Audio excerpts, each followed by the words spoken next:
अस्सलाम नाज़रीन, मैं हूं असद अली तूर अपने प्रोग्राम असद तूर अनसेंसर्ड में।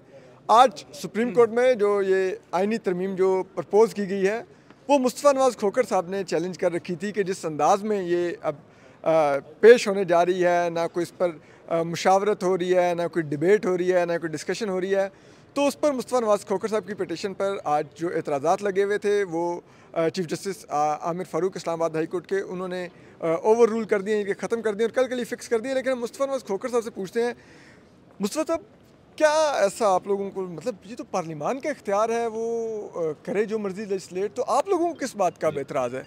जी, सबसे पहले तो मैं चीफ जस्टिस आमिर फ़ारूक साहब का शुक्रिया अदा करना चाहूँगा कि कोर्ट ने ये ऑब्जेक्शन रिमूव किया और इसको कल के हियरिंग के लिए रख लिया। देखिए, हम इसमें ये कतन नहीं कह रहे, ना ही ये हमारी ख्वाहिश है, ना ही ये हमारी इस्तदा है कि पार्लियामेंट को कोई डायरेक्शन दी जाए या पार्लियामेंट का जो हक़ है आइन साजी का या कानून साजी का, उस पर कोई कदगन लगाई जाए, उसको रोका जाए। हम ऐसी बात कर ही नहीं रहे। हम सिर्फ इतना कह रहे हैं कि जिस वक्त 18वीं तरमीम पास की गई थी, ट्रांसपेरेंसी का तकाजा ये है, उस वक्त भी पब्लिक एट लार्ज को इस प्रोसेस के अंदर शामिल किया गया था। लोगों से राय तजावीज़ तलब की गई थी कि इन आइनी ये आपके मुतल्लिक कानून साजी हो रही है, आपके नुमाइंदों ने भी इसके अंदर इनपुट दिया है और अगर कोई और पब्लिक एट लार्ज से कोई शहरी आना चाहता है, इसमें अपनी राय देना चाहता है तो दे। लेकिन यहाँ पर हम बिल्कुल बरक्स देख रहे हैं कि एक दिन के अंदर हुकूमत की ख्वाहिश है कि इसको सेनेट, कौमी असम्बली दोनों हाउसेस से ना सिर्फ पास कराया जाए, हाउसेस के रूल्स को वायलेट किया जाए और फिर उसी दिन इसको कानून के तौर पर सदर मोहतरम से एसेंट भी ले लिया जाए। तो ये तो किसी भी सूरत काबिल कबूल नहीं है। हम चाहते हैं कि ड्राफ्ट सामने आए, लोग देखें कि उस ड्राफ्ट के अंदर क्या है। ये आपके, मेरे, इस मुल्क के आपके नाजरीन जो देख रहे हैं, ये उनके हकूक़ के मुतल्लिक है।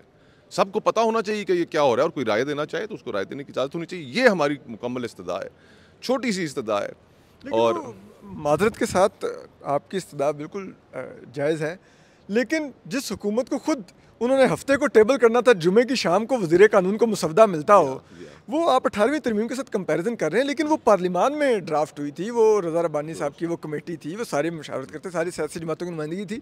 यहाँ पर तो ड्राफ्ट भी कहीं और से तैयार हो रहा है, उस वकील का नाम तक नहीं बता रहे कि जिसने ड्राफ्ट तैयार किया है। आप कह रहे हैं उस पर मुशावरत भी करवाएं, मतलब थोड़ी सी आप पार्लियामान पर ज़्यादा बोझ नहीं डाल रहे? देखें, बड़ा अनफॉर्चुनेट है कि आज ये मुल्क जिस नहज पर पहुँच गया है कि इसमें खुलेआम अदालतों के फ़ैसले उनको नहीं माना जा रहा, चाहे वो सुप्रीम कोर्ट हो, चाहे हाई कोर्ट्स हों। और ये बतौर वकील इस मुल्क के शहरी हमारे लिए बड़ी तकलीफ़ दह बात है। सियासी जमातें वो पावर पॉलिटिक्स में लगी हैं, हमें ये बिल्कुल तवक्को नहीं थी। बाकी जमातें से तो चले, उनकी एक तारीख़ है इस हवाले से, लेकिन पीपल्स पार्टी का जो रोल इस सारी सागा में सामने आया है वो भी गैर मुतासिर कुन रोल है। बिलावल साहब को ये कतन ये बेड़ा अपने सर नहीं उठाना चाहिए था जो नून की नाकामी का और आइन की बर्बादी का जो उनके ज़िम्मे डाल दिया गया है। तो सियासी जमातों का अपना कसूर है कि उन्होंने अपनी स्पेस छोड़ दी है और उस स्पेस में इस्टेब्लिशमेंट इतना इंक्रोच कर गई है कि आज जो सियासी जमातें हैं या उनके जो लीडरान हैं, अब मैं सख्त अल्फाज हो जाते हैं, लेकिन क्या कहूँ उनके बारे में कि क्या किसी हैसियत में नहीं है, किसी हैसियत में नहीं। लेकिन मुस्तफ़ा नवाज़ खोखर साहब, क्या ये सियासी जमातों की ऐसी क्या मजबूरी थी ये कि जो गुनाह बेलज़्ज़त ले रहे हैं कि लाइक पावर है कोई नहीं, तमाम काम ब्लेम भी उठा रहे हैं? बेहतर था आप जीते नहीं थे, आप कहते बनाओ जी इमरान खान साहब गवर्नमेंट और करो जो करना है, ठीक है। इमरान खान जानते और इस्टेब्लिशमेंट जानती, आप बैठ के पॉपकॉर्न खाते। ये क्या ऐसी मजबूरी थी कि आपने कहा किसी भी सूरत में, चाहे हमारे पास मैंडेट नहीं है, अख्तियार नहीं मिलेगा, तमाम ब्लेम भी हम लेंगे और पॉलिटिकल कैपिटल पहले सारा जल गया हुआ है, लेकिन जो बची खुची इज्जत है वो भी, जैसे कहते हैं ना, इज्जत सादात लुटा के ही निकलेंगे। वो क्या आखिर ऐसी मजबूरी थी इन जमातों की? भाई, स्केलेटन्स इन द क्लोजेट। और फिर अब सियासत पाकिस्तान के अंदर पिछली एक दिहाई से वो सिर्फ 2 ओहदों की एक्सटेंशन और रीअपॉइंटमेंट या इस तरह के मामलात के इर्द गिर्द घूम रही है। जनरल बाजवा जब चीफ बने तो उन्हें पहले दिन पता था कि नवाज शरीफ ने अगर राहील शरीफ को एक्सटेंशन नहीं दी तो मुझे भी एक्सटेंशन नहीं मिलनी, और उसके बाद से ये सारा सिलसिला शुरू होता है। उनकी एक्सटेंशन, उसके लिए हुकूमत को डिस्टेबलाइज करना, फिर दोबारा इमरान खान साहब की हुकूमत को डिस्टेबलाइज करना दूसरी एक्सटेंशन के लिए। ये जो जितना सारा ये जुडिशल केओस आप देख रहे हैं, ये जुडिशल केओस के पीछे भी एक मासूम सी ख्वाहिश है कि मुझे फिर कुछ चंद साल मिल जाएं काजी फायज ईसा साहब की। ये तो हम कहाँ मुल्क को ले आए? आई मीन आपने 65 साल नौकरी कर ली, बस जनाब बड़ी मेहरबानी, आपने टैक्स पेयर ने आपका बड़ा ख्याल रखा, आपको बड़ी मराद दी, आपने बड़े अच्छे फैसले भी किए होंगे। It's time to go, it's time to go. और यही बात ना हमारे आर्मी चीफ्स को समझ आती है, ना चीफ जस्टिस को समझ आती है, ना ब्यूरोक्रेट्स को समझ आती है, और they just want to continue. मुझे बताइए, ये हुकूमत जो ये ला रही है, अब इतना जैसे कहते हैं ना, वो मुकाबला सख्त वक्त कम आ गया, ठीक है, बीच में SCO भी आ गई है, उसके बाद बिल्कुल ही हफ्ता डेढ़ का टाइम होगा, डेढ़ भी ज़्यादा बता रहा हूँ, हफ्ता का मैक्सिमम टाइम होगा, आपने उसमें पास करवानी होगी। आपको लगता है अब जितना टाइम करीब आ गया है, ये वो लेजिस्लेशन पास करवा पाएंगे? जस्टिस मंसूर अली शाह का वो 3 जजेस वाला जिसे कहते हैं कि हमारे पास आए, उसमें से हम बनाएंगे, वो ये कर पाएंगे रास्ता रोकने के लिए? और चीफ जस्टिस काजी फायज ईसा के लिए वो कॉन्स्टिट्यूशनल कोर्ट बनवा पाएंगे? आपको लगता है इतना क्लोज आने के बाद, क्योंकि आप कानून साजी का हिस्सा रहे हैं माजी में, आप सेनेटर रहे हैं, तो आपको लगता है कि जब इतना करीब आ जाए तो सियासी जमातें मैनूवर कर पाती हैं जो वो टारगेट अचीव करना चाह रही होती हैं? देखिए, हमने भी माशाल्लाह इस मुल्क के अंदर सियासी जमातों ने जो तारीखें रकम की हैं, वो हमारी अपनी पार्लिमानी हिस्ट्री के लिए बड़ी मुनफरद है। फॉर एग्ज़ाम्पल, शायद ही पाकिस्तान की पार्लिमानी तारीख में 12 मिनट के अंदर आर्मी चीफ की एक्सटेंशन का कानून पास हुआ, वो हम ही ने किया, हम सियासतदानों ने, अल्हम्दुलिल्लाह। और बाजमात होके किया, होके। हालांकि जलसों में नाम लेते थे कि जनरल बाजवा आप जवाब दे होंगे, लेकिन अंदर वोट किया। तो जब हमने खुद ऐसे प्रेसिडेंट सेट किए हो कि हमने ये पैगाम दिया हो कि जनाब जो हुक्म आएगा हम उसको कलील से कलील वक्त में करने के लिए तैयार हैं, तो वो फिर कानून साजी उन्होंने कराई, तो आज वो आइन साजी की तरफ आ गए। तो हम सियासतदानों की अपनी जो कमज़ोरियाँ हैं, हमें उस पर भी गौर करना चाहिए। जमातों के सरबराहान, इनकी जो सारी पॉलिटिक्स थी वो इन्होंने अपनी बर्बाद कर ली है। आज अवाम में इस मामले की कोई पसीराई नहीं है। देखें, आप और मैं और दीगर लोग मीडिया चैनल्स पे जो जाते हैं, हम बेशक इस कैमरे के ऊपर गुफ्तगू ना करें, लेकिन इस मुल्क के बच्चे बच्चे को पता है कि इस मुल्क के अंदर क्या हो रहा है। लोगों को एग्जैक्टली पता है कि ये लेजिस्लेशन कहाँ से आई है। और पीपल्स पार्टी ने ये जो ताज अपने सर सजा लिया है, लोग क्या इतने बच्चे हैं कि नहीं समझते कि ये क्या मामला इस मुल्क में चल रहा है? सो आई थिंक पॉलिटिक्स मीनिंगलेस होकर रह गई है। अब तो पॉलिटिक्स भी ताबेदारी में बदल चुकी है। जो अच्छी ताबेदारी करेगा बस उसी के लिए रास्ते खुलेंगे इक़्तिदार के। लेकिन मुस्तफ़ा भाई, एक चीज़ बताएं, आपने कहा कि बच्चे बच्चे को पता है, लेकिन ये जो अब जिसे कहते हैं ना, अब जो प्रेसिडेंट कायम हो रहे हैं, आप ये देखिए KP का CM आता है, दूसरी दफ़ा लापता होता है, ठीक है, वो अलग बात है, वापस जाकर वो जो भी कहानी सुनाता है, खुद उसकी अपनी पार्टी के लोग उस पर यकीन नहीं कर रहे, ठीक है। फिर इसी तरह आप पहले सिंध हाउस में घुसते हैं, अब KP हाउस में घुसते हैं, तोड़ फोड़ करते हैं, ठीक है। फिर अब आप लोगों को अगवा करवा के अब आप उनसे लेजिस्लेशन करवाएंगे, वोट करवाएंगे। ये जो आप मेयार कायम कर रहे हैं, या ये जो आप नज़ीर कायम कर रहे हैं, क्या मुस्तकबिल में इन जमातों को आइडिया नहीं कि इनके ऊपर भी यही अप्लाई होगा? कल हो सकता है मरीम नवाज़ भी अगवा हों, कल हो सकता है जिसे कहते हैं मुराद अली शाह भी अगवा हों। क्या ये लोग जानते नहीं कि आज हम जिस चीज़ को सपोर्ट कर रहे हैं, कल ये हमें हांट करेगी? बस तारीख का सबसे बड़ा सबक यही है कि तारीख से कोई सबक नहीं सीखता। अभी आज से 3 साल पहले, 4 साल पहले ये सारे किन हालात से गुजर रहे थे, और आज जैसे ही इक़्तिदार मिलता गया है, वो सारे प्रिंसिपल्स असूल भी भूल गए। उस इक़्तिदार को हासिल करने के लिए कहाँ गया वोट को इज़्ज़त दो का नारा, कहाँ गई वो सारी पार्लिमानी और आइनी और सिविलियन सुप्रीमेसी की बातें, सब गुम हो गई। और इक़्तिदार का पता नहीं क्या कैसा नशा है कि उसमें आप खुद जब इन चीज़ों से गुजरे हों तो आप अपने मुखालफीन को रगड़ा लगाने के लिए इन्हीं चीज़ों का निशाना बनाएं। तो वक्त का पहिया तो घूमना है। ये तो पाकिस्तान की तारीख़ में हमने बारहा देखा है। हमने तो वो वक्त भी देखा है कि जी कहा गया कि नवाज शरीफ ने सबसे बड़ा सिन कमिट किया है कि एक आर्मी चीफ को इसने डिसमिस करने की कोशिश की है, नेवर अगेन। हमने वही आर्मी चीफ्स फिर बाद में मियां नवाज शरीफ साहब की गाड़ी चलाते हुए भी देखे। तो ये इस मुल्क के हालात बदलने होते हैं, तारीख़ का पहिया घूमता है। जो प्रेसिडेंट सेट किए जा रहे हैं, ये प्रेसिडेंट्स ऐसे हैं कि जब ये अब दोबारा अपोजिशन में आएंगे, इनकी हिमायत में आवाज़ उठाने वाले बहुत कम लोग होंगे, कोई रह नहीं जाएगा। अच्छा, एक चीज़ और इस टॉपिक से हट के मुस्तफा साहब, वो है PTM पर पाबंदी लगा दी गई। कल उनके उस जो जलसे की तैयारियों के लिए जो लोग उन पे आ रहे थे, वहाँ पे फायरिंग भी हुई, 3 लोग शहीद हुए, 10 से ज़्यादा ज़ख्मी हुए। आप पार्लियामान की ह्यूमन राइट्स कमेटी के भी रहे हैं चेयरमैन, आपने उस वक्त आर्मी चीफ को एक ख़त भी लिख दिया था। ये जो अभी हो रहा है, ये क्या हम बलूचिस्तान जैसा एक अलाव अब केपी में भी जलाने जा रहे हैं कि वहाँ पर भी फिर कोई अलहदगी पसंद कल को जज्बात पैदा हों? क्या कुछ यहाँ पे किसी में होश के नाखून है? और ये केपी गवर्नमेंट भी अब तो माजरत कहने को पीटीआई की है, लेकिन प्रॉक्सी बनी हुई है, ये क्या है? देखें, मामलात को बहुत संजीदगी और बुर्दबारी से हल करने की ज़रूरत है। इन पिछले चंद सालों में हमने मामलात को इस नहज पे पहुंचा दिया है कि बलूचिस्तान हो या खैबर पख्तूनख्वा, वहाँ पर लोगों का एहसास महरूमी, लोगों की जो तकालीफ़ हैं, लोगों की जो ग्रीवेंसेस हैं, वो एड्रेस नहीं हो पा रही और लोग फटने के करीब हैं। ऐसे मौके में ये जो कल का इंसिडेंट हुआ है, नहीं होना चाहिए था। एक मैं तवक्को ये भी करता हूँ मंजूर पश्तीन साहब से, जो पीटीएम के बैनर को लेकर चल रहे हैं, कि जो एक बहुत बड़ा प्रोपेगेंडा किया जा रहा है कि वो उस पख्तून जिरगा में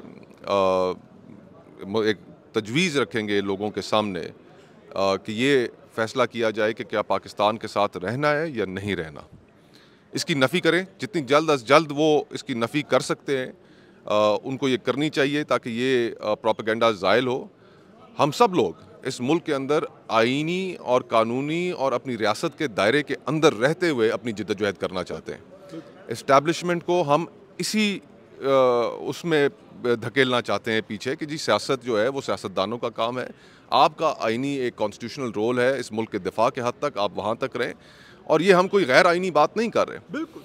तो अब सूरत हाल जिस नहज पे पहुँच गई है कि आप वो लोग, और मैंने तो माजी में देखा है कि मोहसिन दावड़ साहब हों, अली वज़ीर साहब हों, मंजूर पश्तीन साहब हों, इन्होंने हमेशा बात नॉन वायलेंस की है।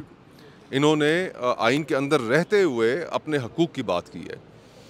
तो ये जो तासुर है, इसको फ़ौरन उनकी तरफ से मेरे ख़्याल है ज़ायल करने की ज़रूरत है, ताकि हमारी आवाज़ें जो इन चीज़ों के बारे में फिर उठेंगी वो मज़ीद तवाना हो सकें। और उनको ये फ़ौरन करने की ज़रूरत है। और बाकी हुकूमतों का जहाँ तक ताल्लुक़ है, तो हुकूमतें कहाँ हैं, वो बुर्दबारी नहीं है, वो संजीदगी नहीं है मामलात को लेकर चलने की। बलूचिस्तान के जो सियासतदान हैं वो सब आज महारंग बलूचिस्तान में किसी भी सियासतदान से ज़्यादा क्राउड पुल करती हैं जी, और स्पॉन्टेनियस रिस्पॉन्स होता है, वो कॉल देती है। देखें, ये बड़ी एक तो एक अच्छी बात है कि नौजवान बच्ची आगे आई है, वो उस माशरे में सियासत कर रही है, लेकिन फिर हमें रास्ते भी खोलने चाहिए। अब उनको जिस तरह जाने से रोक दिया, कोई बलूचिस्तान का जो सियासतदान है आज मेरे ख्याल से उनके मुकाबले में क्राउड नहीं पुल कर सकता। वहाँ पर हकीकतों को सामने रखिए, लोगों के ग्रीवेंसेस को एड्रेस कीजिए और लोगों को रास्ता दीजिए। यही लोग पाकिस्तान का सासा बनेंगे। आप उन्हें अपने से दूर मत धकेलिए। तो ये सोच अब है ही नहीं। अब हम क्या करें, हर चीज़ का हल एक ही है, बस डंडा लेके पीछे पड़ जाओ। रियासत को बहुत अपना दिल वसी करना पड़ता है। और फिर मैं क्या कहूँ, दुख होता है कि ये जो हमारे जो सियासतदान हैं, ये तो इनका काम तक इंटरवीन कर जाते फ़ौरन। ANP का काम था इंटरवीन करते, आफ्ताब शेरपाव साहब का काम था इंटरवीन करते, मौलाना साहब का काम था इंटरवीन करते। खैबर पख्तूनख्वा में अगर कोई सूरत हाल उभर रही है, सबको, मुझे बतौर ये चंद महीनों से ये नज़र आ रहा था कि ये सूरत हाल उभरने वाली है, तो कहाँ गायब है ये? अपना रोल तो प्ले करे। और मुस्तफा साहब, आखिर में इस टॉपिक पर एक आखिरी सवाल जो आज जिसके लिए आप आए थे, आप लोग आए हैं कोर्ट्स में और आप लोगों की ख्वाहिश है कि सड़कों की बजाय मामला अदालत में तय हो जाए। अगर अदालतें नहीं इसमें वो इंटरवीन करती, इस हद तक भी कि आप इस पर कम से कम डिबेट तो करवाएं। एक बुनियादी हकूक़ का मामला, एक पूरा अदालती ढांचा तब्दील होने जा रहा है।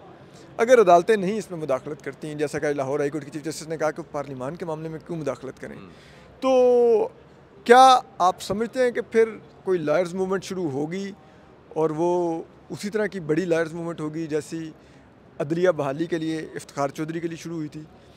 देखिए, मैं पहली चीज़ तो ये समझता हूँ कि हम अदलिया के सामने ये इस्तदा लेके बिल्कुल नहीं आए कि पार्लियामान को डायरेक्शन दी जाए।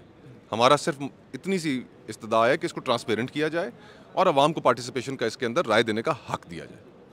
जो पार्लिमानी रिवायात हैं उनको बुलडोज़ ना किया जाए। हाउस के सिस्टम्स हैं, कमेटीज़ में जाता है, कमेटीज़ के अंदर इनपुट होती है, इसको एक दिन में बुलडोज़ ना किया जाए। जहाँ तक आपकी इस बात का ताल्लुक है कि वकला क्या बाहर निकलेंगे, देखें जो आखिरी वकला तहरीक निकली चली थी उसके बाद से आज के जो हालात हैं उनमें कोई तकरीबन आप समझिए 12-14 साल का अरसा गुजर चुका है, हज़ारों यंग लॉयर्स ऐड हुए हैं। आप मेंबरशिप्स उठा के देखें हर बार की पाकिस्तान में कि वो कितने हज़ारों में बढ़ी है। ये जो करने जा रहे हैं, हमारी ख्वाहिश है कि मामलात यहीं पर हल हो जाएं, जस्टिस मंसूर अली शाह साहब का नोटिफिकेशन हो जाए और ये खाम ख्याली हुकूमत छोड़ दे कि वो आइनी ढांचे के साथ अदलिया की आज़ादी के साथ जो खेलने जा रही है। अगर नहीं होता तो फिर यही कॉन्स्टिट्यूशन एवेन्यू आपके सामने है, फिर वकला ने खड़क के मैदान में उतरना है और यही कॉन्स्टिट्यूशन एवेन्यू फिर आपका ब्लॉक रहेगा। फिर यहाँ पर मुजाहरे भी होंगे, इस मुल्क के अंदर हड़तालें भी होंगी और फिर ठीक है, फिर एक लंबी अगर लड़ाई भी हो तो लंबी लड़ाई लड़ने के लिए भी तैयार है, लेकिन ये फिर यहाँ पर रुकेगी नहीं। लेकिन अगर वो पाकिस्तान बार कौंसिल वगैरह अगर वो नहीं साथ आते, सुप्रीम कोर्ट बार नहीं, क्योंकि वो तो बी टीम बनी हुई है हुकूमत की, यानी कि पीपल्स पार्टी के सेनेटर और पाकिस्तान बार कौंसिल के वाइस चेयरमैन है वो फारूक नायक साहब, तो अगर वो नहीं आते, वो नहीं इन प्रोटेस्ट को, इस मूवमेंट को ऑन करते, ठीक है, तो फिर क्या ये एक खुद से इंडिविजुअल और चंद बार्स की लेड मूवमेंट होगी कि ये आप लोग उन लोगों को डिसऑन करेंगे जो अभी फ़िलहाल आप लोगों का एक नुमाइंदा तंजीम? देखें, आपको पता है कि जो वकला कम्युनिटी है इसमें हर साल इलेक्शन होते हैं, हर साल, और बड़े पीसफुली और बड़ा अच्छा ट्रांजिशन होता है। यहाँ पर हमारी जो ऑर्गेनाइजेशंस हैं वो हमारी रिप्रेजेंटेटिव ज़रूर हैं, लेकिन वो हमारे सोच को कंट्रोल नहीं कर सकती। जो डिस्ट्रिक्ट बार्स हैं, पाकिस्तान बार काउंसिल अपनी जगह पर बैठी रह जाएगी, आज भी बैठी हुई है। पाकिस्तान बार काउंसिल के उहदेदारान इस्लामाबाद में बैठे रहे और इस्लामाबाद की तीनों बार्स हाथ से निकल गई। हज़ारों वकला का कन्वेंशन कर मारा। इसी तरह मुल्क में जगह जगह कन्वेंशन शुरू हो गए। ताकत है यंग लॉयर्स के पास, ताकत है डिस्ट्रिक्ट बार्स के पास। आप देखें कि वो कहाँ खड़े हैं। वो जब जनरल मुशर्रफ का पीरियड था तो उस वक्त भी कई बड़े बड़े चेहरे जो थे मुख्तलिफ ओहदों पर बैठे, वो भी इस तहरीक के ख़िलाफ़ थे, हालांकि वकला कम्युनिटी से थे, लेकिन नहीं कुछ कर सके। तो ये मुझे कोई इसमें यकीन कीजिए कि ज़रा बराबर भी शक नहीं है। मैं जो कन्वेंशन के अंदर मैंने जो वकला के एहसासात देखे, जो वहाँ पे यंग लॉयर्स की पार्टिसिपेशन देखी, और फिर उसके अंदर जो इम्पोर्टेंटली कि फिर वकला का जो नुक्ता आगाज़ है वो फिर गौरी और स्कड से ही शुरू होते हैं। वो किसी हमारी लिमिटेशंस हैं सियासतदानों की, सहाफ़ियों की, उनकी कोई लिमिटेशंस नहीं है। तो बड़ी जारहाना तकारीर थी वो, मैंने खुद सुनी, उधर मैं था। तो ये जो फिर रोज़मर्रा के वो गौरी और स्कड चलेंगे, तो फिर मेरा ख्याल है कि मुनासिब यही है कि मामलात को इस नहज पे ना पहुँचने दिया जाए। बहुत शुक्रिया मुस्तफ़ा नवाज़ खोखर साहब को आपने सुना। फॉर्मर सेनेटर हैं और इस्लामाबाद के एक बहुत ही नोन पॉलिटिशियन है, मुल्क की सतह पर नोन है, लेकिन इस्लामाबाद में मुस्तफ़ा नवाज़ खोखर और उनकी फ़ैमिली का फुटप्रिंट बहुत स्ट्रॉन्ग है। तो वो अब वकला की नुमाइंदगी भी कर रहे हैं, सियासतदानों की नुमाइंदगी भी कर रहे हैं और सिविल सोसाइटी भी की नुमाइंदगी भी कर रहे हैं, और जो चीज़ वो डिमांड कर रहे हैं वो है कि आप ये आइनी जो सो कॉल्ड तरमीम लाने जा रहे हैं, जो ड्राफ्ट किसी और ने की है, उसको अब बाइज़्ज़त तरीके से हुकूमत को एक फेस सेविंग भी दे रहे हैं। और शायद अब इस्टेब्लिशमेंट के पास भी ये मौका कहीं ना कहीं आ रहा है कि वो भी कह दें कि नहीं, ये तो जो आइनी तरमीम है, ये तो शायद जो घर चले गए हैं इस्मा DGI सही, शायद कह दें कि उनका आइडिया था, हमारा इदारे का तो नहीं था। सुना है कहीं ना कहीं कोई कह भी रहा है। बहरहाल हम आपको अपडेट करते रहेंगे। अपना ख्याल रखिए। अल्लाह हाफ़िज़।